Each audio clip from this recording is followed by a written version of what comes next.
Kumusta mga ka-amazing? Naalala mo pa ba ang mga mall na pinupuntahan natin noong mga bata pa tayo? Nakakalungkot mang isipin, may ilang paborito nating mall ang tuluyan ng nagpaalam. Tara, balikan natin ang 11 mall na dati dinarayo pero ngayon ay nagsara na. Ano-ano nga ba ang malls na ito? Tara ka-amazing, simulan na natin. Number 11, Park Square 2, Makati. Noon, ang Park Square 2 sa Ayala Center ay parang connector mall ng Glorieta. May Anson's Appliance Store, mga tindahan ng tech at murang kainan. Ngunit dahil sa malawakang redevelopment ng Ayala Center, isinara ang Glorieta 2 at Park Square 2 noong 2009 upang bigyang daan ang mga bagong proyekto. Ang site nito ay ginawang twin hotel development sa Raffles Makati at Fairmont Makati na binuksan noong 2012. Fun fact, hindi lang parking lot ang Park Square 2. May pinalilibutan itong kainan at tindahan ng mga gadget na paborito ng mga estudyante mula sa Makati noong dekada 90 at taong 2000. Marami ring dumaraan dito papunta sa provincial buses at jeep na naghihintay sa labas. Number 10, Plaza Fair. Ang Plaza Fair Mall sa Maynila ay minsang isa sa mga pinakasikat na pamilihan noong dekada 90. Kilala ito bilang lugar kung saan makakabili ng murang damit, sapatos, gadgets at iba pang kagamitan kaya dinarayo ito ng maraming mamimili araw-araw. Ngunit sa paglipas ng panahon, unti-unting nagbago ang kapalaran ng mall dahil sa pag-usbong ng mas modernong shopping centers at online shopping, nabawasan ang bumibisita rito. Maraming tindahan ang nagsara at ang dating masiglang gusali ay naging tahimik, hanggang sa tuluyan itong masira at mawala sa dating anyo. Para sa maraming Pilipino, ang Plaza Fair Mall ay nanatiling simbolo ng isang panahon kung kailan ang simpleng pamimili sa mall ay isa ng malaking karanasan.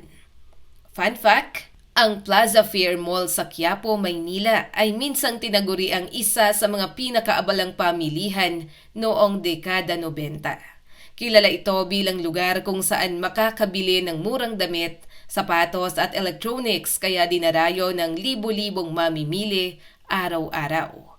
Marami ring estudyante at empleyado ang bumibisita rito dahil sa napakamurang presyo ng mga paninda. Ngunit nang magsimulang dumami ang mas modernong mall sa Metro Manila, unti-unting nabawasan ang mga tindahan at bisita sa Plaza Fair. Sa paglipas ng panahon, ang dating mataong gusali ay naging tahimik at napabayaan. Kahit wala na ito ngayon, marami pa ring Manila residents ang may alaala ng pamimili at pagtitipid sa sikat na mall na ito. Number 9, COD Department Store sa Cubao. Bago magkaroon ng malalaking light shows sa ang mga mall, ang COD Department Store sa Cubao ang inaabangan tuwing Pasko dahil sa animatronicong Christmas display sa harap ng building. Subalit matapos ang mahigit 5 dekada, nagsara ang COD Cubao noong 2002. Ayon sa artikulong Inquirer, inilipat ang sikat na Christmas display sa Green Hills pagkatapos magsara ang COD Cubao. Ang COD ang isa sa mga unang department store sa Cubao noong 1960s at naging destinasyon ng mga pamilya para mamili ng laruan at damit. Ang COD Christmas on Display ay naipatuloy sa Green Hills Shopping Center, patunay sa pagkahilig ng mga Pilipino sa tradisyong ito. Number 8, White Gold Club, Cebu City. Sa mga taga Cebu, sikat ang White Gold Club sa North Reclamation Area. Ilang dekada itong nagsilbing department store at meeting place ng mga Cebuanos.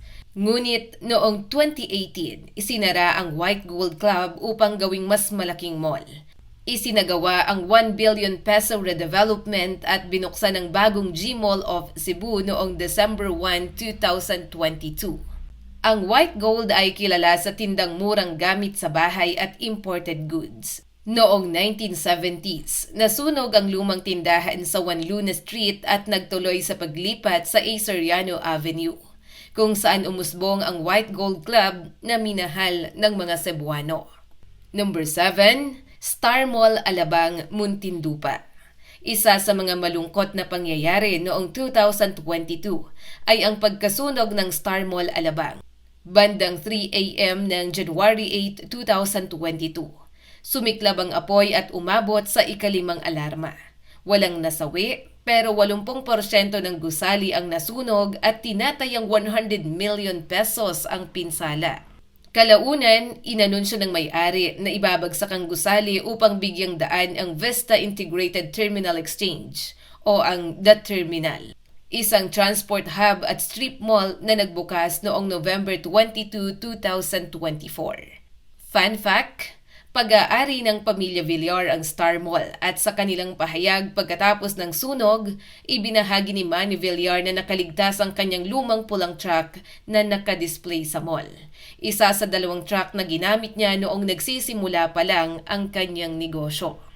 Number 6, Uniwide Coastal Mall, Parañaque. Noong 1990, ipinangarap ng Uniwide Sales ang isang napakalaking mall sa Bay City, Parañaque. Tinawag itong Uniwide Coastal Mall at itinayo sa 10 ektaryang lupain. Dahil sa Asian Financial Crisis noong 1997, hindi natapos ang buong mall at bahagya lamang itong nabuksan. Kalaunan ay ginamit ito bilang terminal ng mga bus at van papuntang Cavite at Batangas. Nang buksan ng Parañaque Integrated Terminal Exchange o PITX noong 2018, tuluyan ang isinara at inabandona ang Coastal Mall. Inaprubahan ng Philippine Reclamation Authority ang demolasyon at sa ulat ng 2022, ganap nang na-demolish ang gusali. Fun fact, kahit hindi natapos ang mall ay naging set ito ng ilang indie film at urban exploration videos. Ang malaking car park at bukas na espasyo ay naging alternatibong lugar para sa mga transport terminal sa loob ng maraming taon. Number 5, Ever Gotesco Ortigas, SM City East Ortigas na ngayon. Ang Ever Gotesco Ortigas sa Barangay Santa Lucia, Pasig ay bukas mula October 1995 hanggang January 2016. Nang tumamlay ang operasyon, binili ng SM Prime Holdings ang property at nire-develop ito. Ayon sa article tungkol sa SM City East Ortigas, ang mall na ito ay naitayo sa dating Ever Gotesco Ortigas na operated from October 1995 to January 16. Binuksan ang SM ang bagong mall noong December 2016 kaya tuluyan ang nawala ang lumang Gotesco Ortigas. Fun fact, kilala dati ang Ever Ortigas dahil sa indoor amusement rides at skating rink. Sikat ito sa mga estudyante at pamilya mula sa Pasig at Cainta. Kaya't maraming alaala ang naiwan dito. Number 4, Ever Gotesco Grand Central, Caloocan. Sa Monumento area, ang Ever Gotesco Grand Central ang isa sa pinakamalaking mall noon. Ngunit noong March 17, 2012, nasunog ang mall at tuluyang naabo. Ayon sa artikel ng Wikipedia, nasunog ang Evergrande Central at sinimula ng demolisyon mula 2012 to 2013. Kalaunan ay binili ng SM at itinayo ang SM City Grand Central.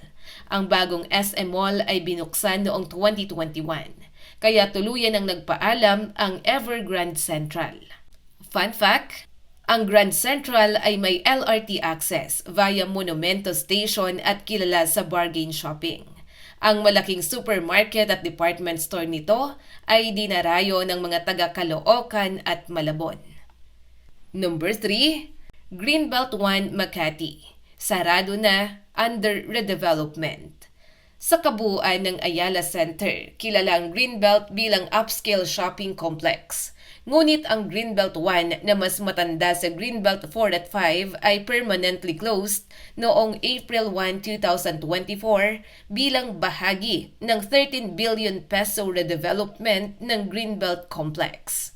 Balak ng Ayala Land na itayo rito ang isang bagong hotel, mga opisina, mas malaking sinehan at 4 na palapag na mall na inaasahang magbubukas sa 2028. Fun fact, Bago magsara ang Greenbelt 1 ay tahanan ng onstage theater kung saan ginaganap ang mga musical at stage play, pati ng dalawang sinehan at maraming tindahan ng libro at lifestyle shops. Dito rin matatagpuan ang unang branch ng The Marketplace Supermarket sa Makati. Number 2. Harrison Plaza, Malate. Itinuturing ng marami na Harrison Plaza ang kauna-unahang modern shopping mall ng Pilipinas. Binuksan ito noong 1976 at naging sentro ng shopping sa Maynila. Ngunit matapos ang mahigit 4 na dekada, isinara ito noong December 31, 2019. Ayon sa mga article, papalitan ito ng SM City Harrison, isang mixed-use development ng SM Prime. Fun fact, ang Harrison Plaza ang naging Eat Place noong 1980s at 1990s. Dito matatagpuan ang Manila Seedling Bank, bowling alley at disco. Dito rin ginanap ang ilang concert at bazaars. Number 1. NCCC Mall VP, Victoria Plaza, Davao City. Ang NCCC Mall VP, nakilala dati bilang Victoria Plaza, ang kauna-unahang shopping mall sa Davao. Binuksan ito noong March 16, 1993 at naging paboritong pasyalan ng mga taga Davao. Noong 2019, binili ito ng NCCC at pinalitan ng pangalan. Ngunit inanunsyo na isasara ang mall noong December 31, 2025. Ayon sa article, nakatakdang i-demolish ang gusali sa 2026 para bigyang daan ng mixed-use complex. Sisimula ng mga tenant ang pag-alis at pag-salvage ng mga gamit sa March 2026.